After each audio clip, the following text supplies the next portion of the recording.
Hey everyone, it's Meteorologist Jim Caldwell here in the Alert Center for WKYT. Hope you're having a fantastic day. Weather-wise, just cold out there right now. Sun's out.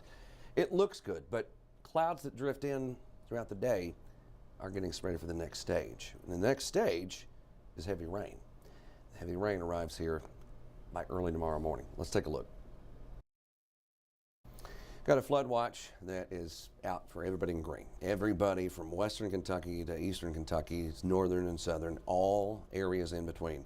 120 counties in Kentucky and all of them are under some sort of watch. We look at our current radar picture. Nothing is flying through the skies just yet.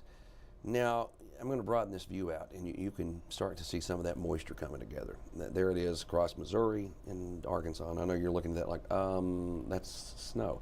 There's a shot that this could start off with a little bit of winter, and then it goes over to rain. All right, that's what this next model is going to show you. It tries to hold on to it staying in at least a wintry form for an hour or so. Then the warmer air takes over and we end up with a big push of rain, and it is going to get heavy at times. Not only that, I want you to look here toward the latter part of this as we continue to get inundated with heavy rain. You get toward the evening and nighttime and we line up some thunderstorms. Those thunderstorms have the potential to be strong and severe as they race through. So we've got to get through this. That's as far as this model will go, but you can see that it's starting to sweep through Interstate 65 and heads for 75 soon after. The severe weather spike is going to be right there, as you see highlighted in green. So from around E-Town down to the Kentucky-Tennessee state line, or from Richmond down to the Kentucky-Tennessee state line in those two particular areas. How much? 3 to 6. 3 to 6 inches of total rainfall in about 24 to 36 hours. Now, this falls on very saturated ground. We had a ton of rain over the last little bit. And I'm not talking about just the past few days. We got 1 to 3 inches. I'm just talking about how wet it has been. Even before that, even when we tried to dry up, and we had a little dry spell recently, we still had damp conditions. You still take a little walk through the yard and it was still pretty muddy. Now, we're going to throw all of this on top of that. That's a lot. You look at the forecast. We move through time. And this is the backside of the system. After it blows through, we're going to get snow showers. And I think that there could be some light accumulations of that. But overall, that's not a big deal. This is what you're going to find more people talking about in other locations. Other locations like on social media, here on YouTube, here on Facebook, and you're going to see snow, snow, snow. Well, there is a chance.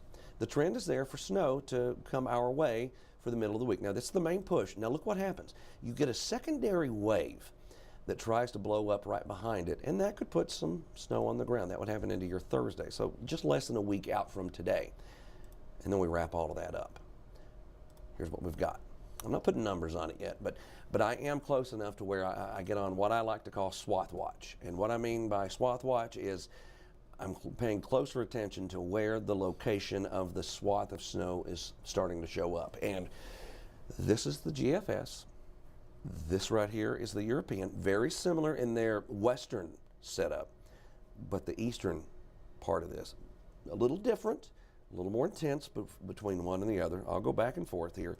You can see again, there's the GFS, here comes the European, and again, very similar, but I've got to see some more evidence, and that takes into consideration all the flakes that would fly with any of that as we get you into next week. So certainly plenty to watch with that, but don't buy in on some of those big-time totals you've probably heard about. There's one I saw that they're posting a week and a half out, showing 20 inches. Yeah, that's a possibility from a week and a half out, but let's see what it shows when we get closer. And you're going to find that people aren't sharing those models like they were.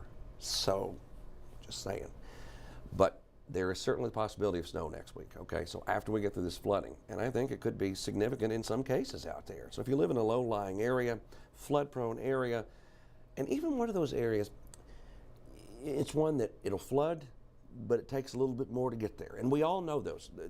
Growing up, we knew all kinds of spots. We knew if some area was flooded, we're like, oh, well, this is a pretty good one. And if another area was flooded, you're like, oh, that's typical. We all know those things. We all know those things in our community, and that's you. But it's that place that doesn't flood all the time, but sometimes gets it.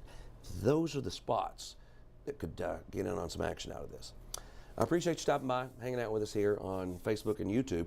We'll be back on television for WKYT News at noon. That's in about 28 minutes. Have a great day.